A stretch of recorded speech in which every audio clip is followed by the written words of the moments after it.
Hello बच्चों, स्वागत है आपका हमारी सेकंड क्लास में द रेस के यूट्यूब चैनल पर। ठीक है, हम लोग पिछली क्लास में बात कर चुके थे, हम लोग ने चैप्टर स्टार्ट भी कर दिया था। ठीक है, और हमारी चैप्टर का नाम था एनपीओ। एनपीओ का मतलब आपको फुल फॉर्म तो पता ही है, नॉट प्रॉफिट ऑर्गेनाइजेशन। ठीक है, सभी बच्चों ने पूरा कॉन्सेप्ट क्लियर कर लिया था। उस दिन हम लोगों ने पूरा इंट्रोडक्शन लिया था सिलेबस का, उसके बाद चैप्टर स्टार्ट किया था। ठीक है, और उसमें मीनिंग लिख ली थी एनपीओ की। तो थोड़ा सा व्यू पे थोड़ा सा पीछे जाते हैं और थोड़ा सा याद कर लेते हैं कि एनपीओ होता क्या है। उस दिन मैंने एनपीओ को आपको बताया था कि एनपीओ जो है वो एक नॉन प्रॉफिट ऑर्गेनाइजेशन है। ठीक है, जिसका मेन मकसद प्रॉफिट अर्न करना नहीं होता, सोशल वेलफेयर होता है। ठीक, ये बताया था, आपको याद ही होगा, आप भूले नहीं होंगे, क्योंकि अगर हफ्ते में एक दिन क्लास आ रही है इसका मतलब ये नहीं कि आप भूल जाएं। सो प्लीज़ आप थोड़ा सा माइंड को अपने याद में रखें। ठीक है, और आगे देखते हैं इसके आगे, क्योंकि मीनिंग हम लोग पढ़ लिया। मैंने एग्जाम्पल के तौर पर उसमें कुछ बताया भी था आपको। एग्जाम्पल के तौर पर जैसे हॉस्पिटल्स हो गए, ट्रस्ट हो गए, गवर्नमेंट की तरफ से जो ट्रस्ट बनते हैं वो सब, उनका वेलफेयर होता है सोशल वेलफेयर करना, मतलब समाज की सेवा करना। उनका कोई मकसद नहीं होता कोई पर्सनल प्रॉफिट अर्न करना, उनका मेन मकसद होता है समाज की सेवा करना। हॉस्पिटल, स्कूल, चैरिटेबल ट्रस्ट, दुनिया भर की चीज़ें होती हैं ऐसी जो क्या होती हैं, सिर्फ और सिर्फ उनका मेन मकसद होता है, वो नॉन प्रॉफिट ऑर्गेनाइजेशन में आती हैं, प्रॉफिट ऑर्गेनाइजेशन में नहीं आती हैं, इसीलिए उसका नाम होता है नॉन प्रॉफिट ऑर्गेनाइजेशन। ठीक है, चलिए बच्चों, आज अगला टॉपिक हमारा जो स्टार्ट होने वाला है वो हमारा है एनपीओ का कॉन्सेप्ट। ठीक है, जो कॉन्सेप्ट स्टार्ट होने वाला है, हम एनपीओ का कॉन्सेप्ट देखते हैं कि एनपीओ किस कॉन्सेप्ट पे तैयार करता है। ठीक है, तो यहां पर देखिए, इसमें आपको लिखना है, यहां पर मैं लिख रहा हूं, अच्छा मैं शॉर्ट फॉर्म लिख रहा हूं बच्चों। ठीक है, एनपीओ का आपको फुल फॉर्म पता ही है, तो मैं शॉर्ट फॉर्म पे ही चलूंगा। ठीक है, क्योंकि इसमें थोड़ा सा एनपीओ प्रिपेयर्स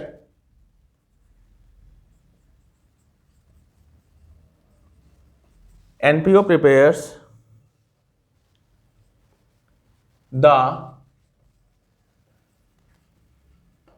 फॉलोइंग अकाउंट्स। ठीक है, एनपीओ के अंतर्गत मतलब उसके अंदर में, उनके कॉन्सेप्ट में वो बहुत से अकाउंट्स बनाता है। ठीक है, तो यह non profit organisation prepares the following accounts. बेटा कौन कौन से अकाउंट्स वो बनाता है, देखिए पहला अकाउंट्स वो बनाता है जिसे हम लोग रिसिप्ट एंड पेमेंट अकाउंट बोलते हैं। क्या बोलते हैं बेटा? Receipt and payment, receipts and payment account. ठीक है, दूसरा अकाउंट वो बनाता है जिसे हम लोग बोलते हैं इनकम एंड एक्सपेंडिचर अकाउंट।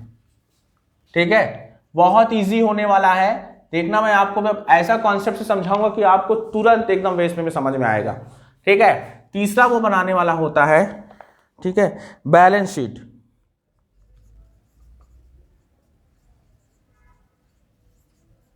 ठीक है, और ये फंड बेस्ड अकाउंटिंग में बनेगा।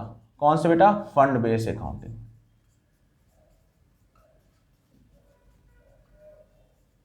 ठीक है, अब ये सर फंड बेस्ड अकाउंटिंग क्या होती है, इसका मतलब मैं आपको क्लास में अभी बताऊंगा, जब ये स्टार्ट होगा टॉपिक तो ये स्टार्ट होगा। देखिए, मगर आप देखिए एनपीओ में प्रिपेयर्स होते हैं 3 अकाउंट्स। ठीक है, कौन कौन से अकाउंट प्रिपेयर होते हैं? रिसिप्ट एंड पेमेंट अकाउंट्स, ठीक है, income and expenditure account and balance sheet. और ऐसा नहीं है कि आपने पढ़ा नहीं है, आपको ये नाम नया लग रहा होगा बच्चों, मगर ये चीज अगर मैं आपको बता दूं तो आपको याद आ जाएगा। अगर आपने 11th में कैश अकाउंट पढ़ा है, कैश अकाउंट बनाया है, तो आपको कैशबुक आप बनाते थे ना, कैशबुक आपने पढ़ा होगा।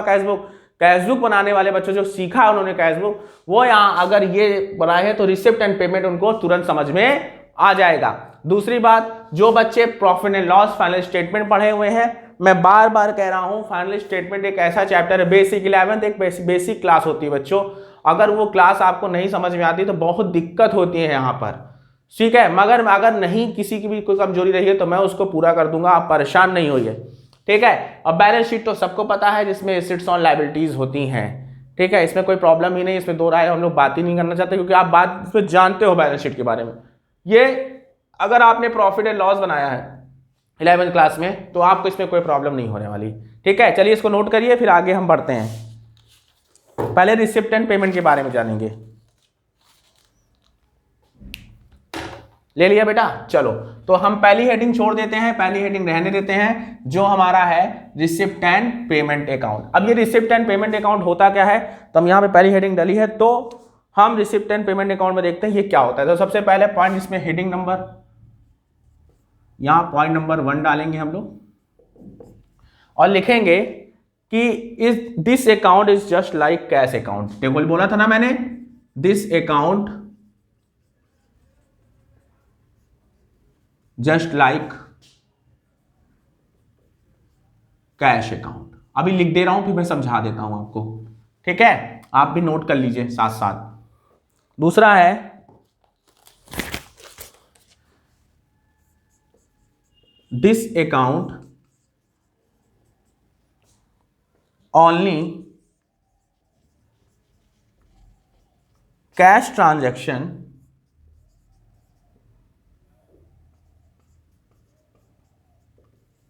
only can transaction are recorded, no credit transaction, bracket में लिख देंगे no credit transaction,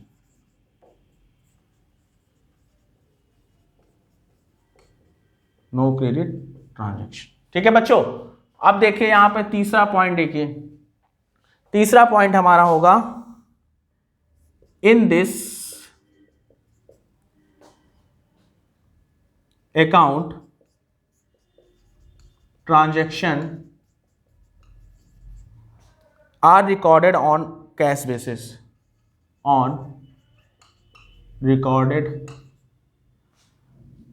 are recorded लिखिए, are recorded on cash basis।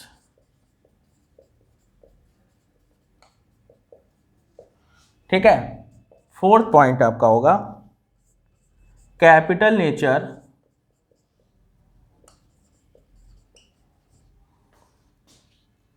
Plus revenue nature.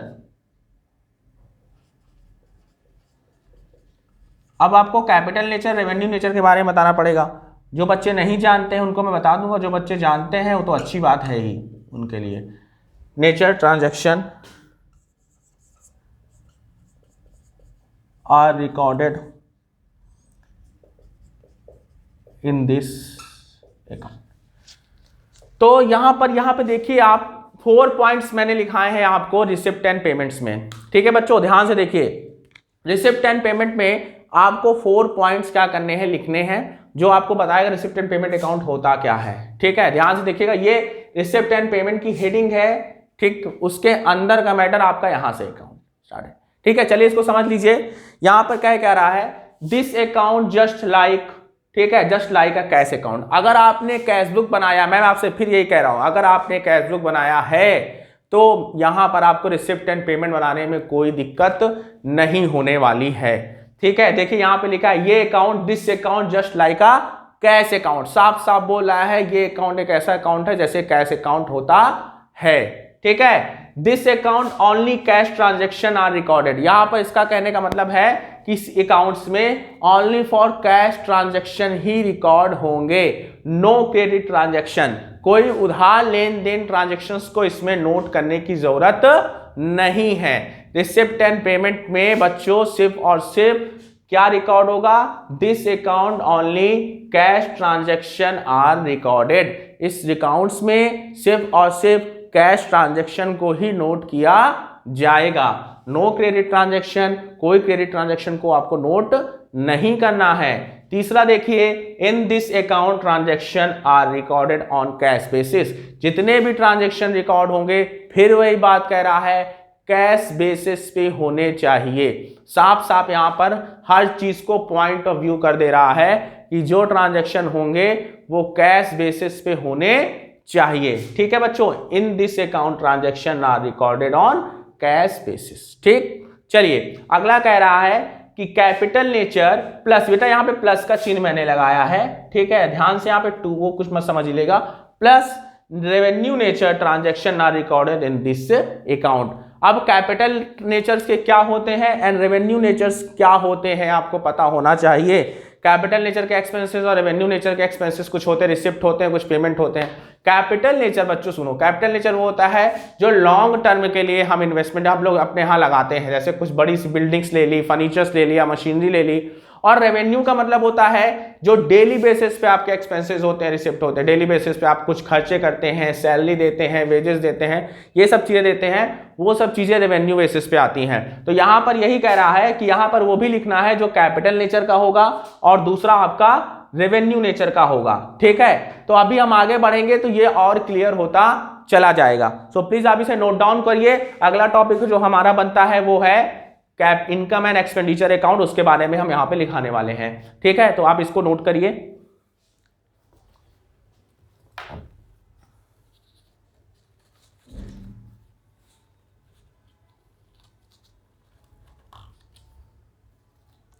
चलिए बेटा, ले लिया स्क्रीनशॉट। चलिए अब हम आगे बढ़ते हैं। तो अगला टॉपिक हमारा होने वाला है income and expenditure account.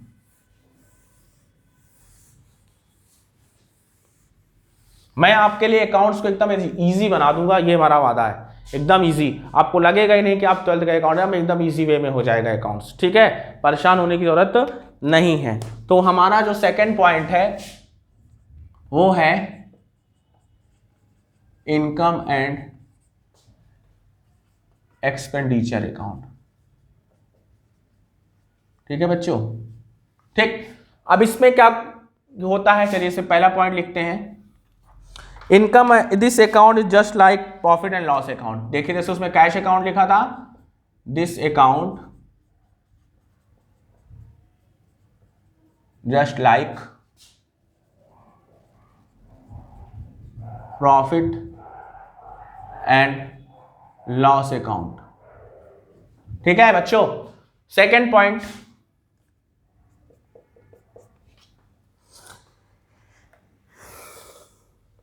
in this account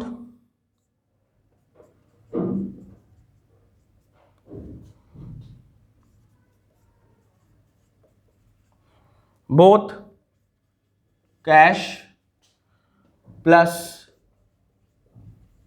credit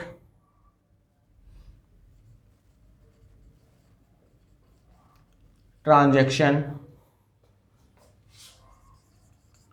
are recorded. ठीक है, थर्ड पॉइंट आप देखिए,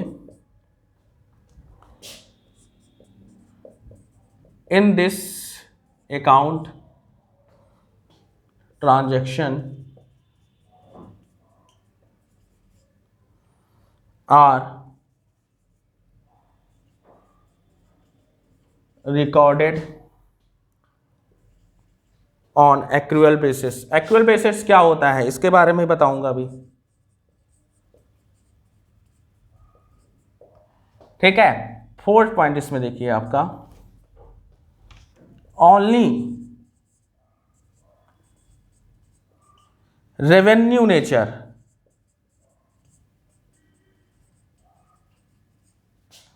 nature transaction, only revenue nature transaction are recorded, no capital nature transaction recorded। यहां पे लिख देता हूं ब्रैकेट में, no capital nature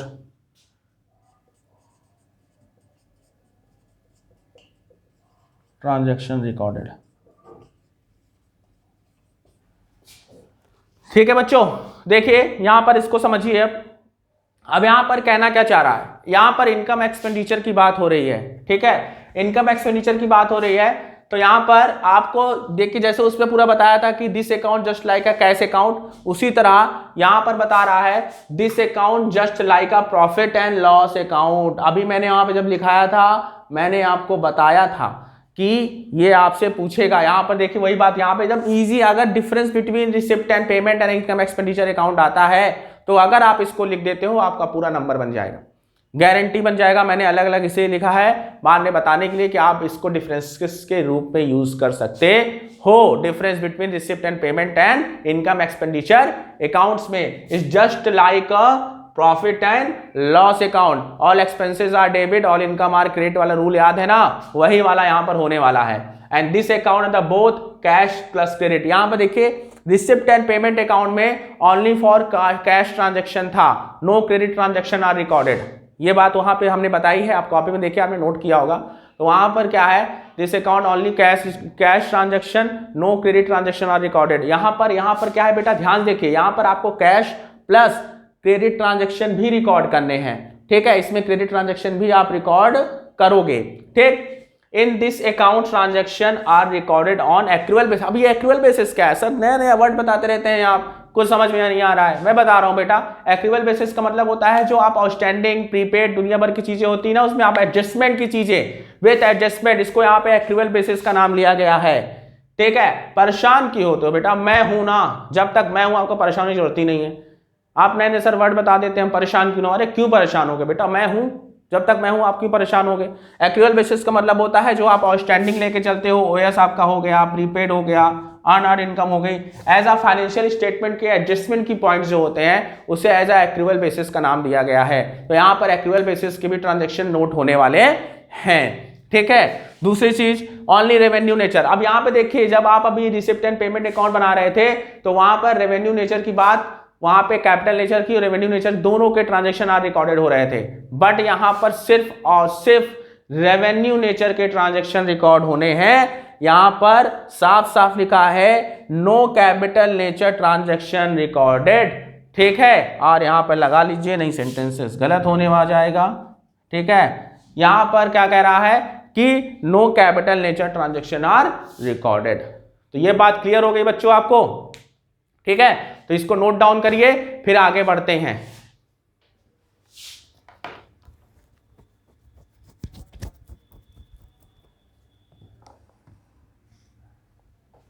चलिए नोट डाउन कर लिया बच्चों, अब आगे हम लोग चलते हैं। हमें बैलेंस शीट तो बनाने आती है, बैलेंस शीट में कोई दिक्कत नहीं होने वाली। तो अब हम सबसे पहले देखते हैं रिसिप्ट एंड पेमेंट का फॉर्मेट कैसा होगा। अब मैं जो आपको बताने वाला हूं, देखना आप कितनी जल्दी समझ जाओगे, ध्यान से देखिएगा, ध्यान से देखिएगा बच्चों, ठीक है।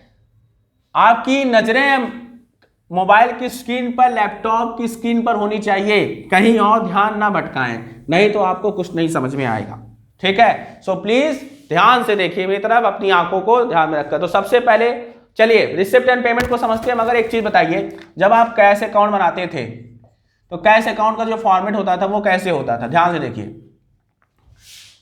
यहां पर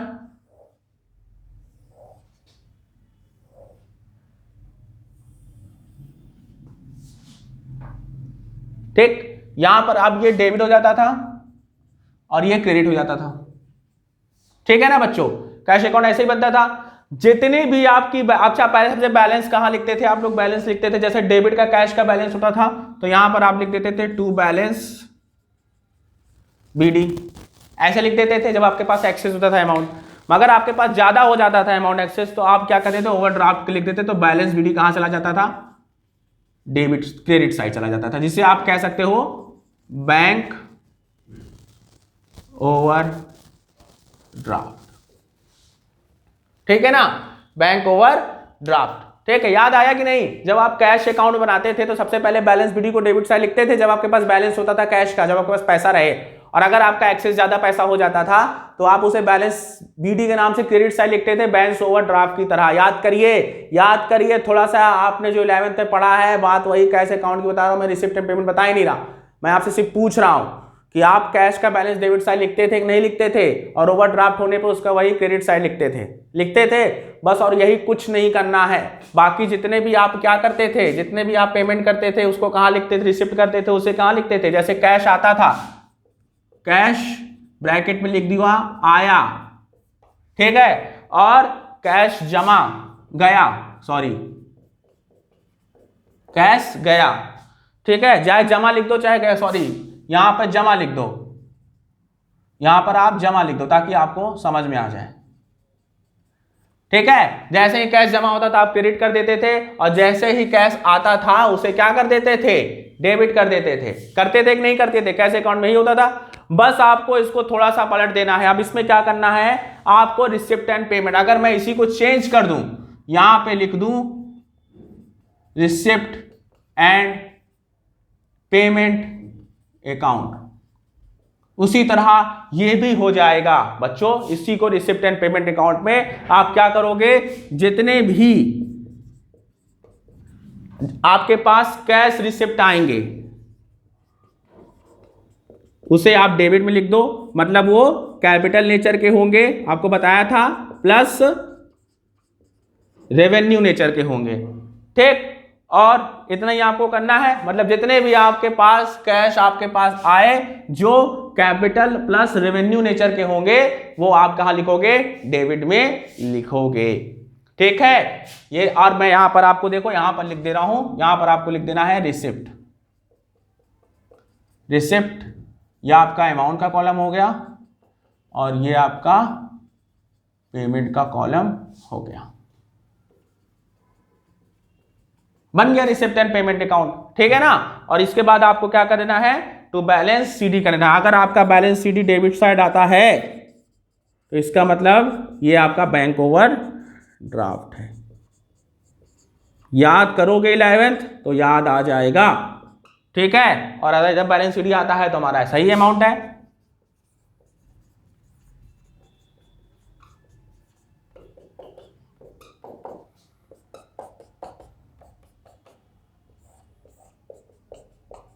एकदम इजी वे में इसको आपको मैंने समझा दिया। अगर आपको कैश अकाउंट बनाने आता है तो आपको रिसिप्ट एंड पेमेंट अकाउंट बनाने में कोई दिक्कत नहीं होनी चाहिए। जैसे आप उसमें बैलेंस करते थे, कैश का बैलेंस सबसे पहले डेबिट में लिखते थे, अगर ओवरड्राफ्ट होता तो क्रेडिट में लिखते थे, यहां पे आया पैसा और यहां पर जमा पैसा आपको लिखना रहता है, ठीक है। तो यहां पर यही पॉइंट यहां पर क्लियर होता है, ठीक है। और ये आप इसको नोट डाउन कर लीजिए। अगला टॉपिक जो हमारा है इनकम एक्सपेंडिचर का, वो हम लोग क्या करेंगे, नेक्स्ट क्लास में समझेंगे, ठीक है। आज आप लोग इसको नोट करके स्क्रीनशॉट ले लीजिए और इसको पूरा नोट डाउन करिएगा। अगर आपको कोई प्रॉब्लम होती है बेटा तो प्लीज आप अपने क्लास के कमेंट बॉक्स में जरूर बताइए। आप बताएंगे तभी मैं समझ पाऊंगा कि आपको समझ में आ रहा है कि नहीं आ रहा है। अगर आप पढ़ते चले जाएंगे तो आपका क्लियर है मुझे, अगर आप नहीं पढ़ते तो बहुत ही मैं प्राउड फील करूंगा कि मेरे एक बार बताने पर आपको तुरंत समझ में आ गया। अगर आपको कोई प्रॉब्लम होती है प्लीज कमेंट बॉक्स में कमेंट करके बता दें कि सर हाँ मुझे इसको प्रॉब्लम हो रही है, आप मुझे फिर से इसको बता दीजिए। बट याद रखिएगा जब मैं दोबारा क्लास स्टार्ट करूंगा तो जरूर वो दोबारा रिपीट होगा, ऐसा नहीं है कि वो रिपीट नहीं होगा, रिपीट तो होगा ही होगा, श्योर है, ठीक है। तो मिलते हैं नेक्स्ट क्लास में, ठीक है। खुश रहिए, सबको हंसाते रहिए और प्लीज पढ़ते रहिए, ठीक है। किसके साथ, निखिल सर के साथ। गुड बाय बच्चों।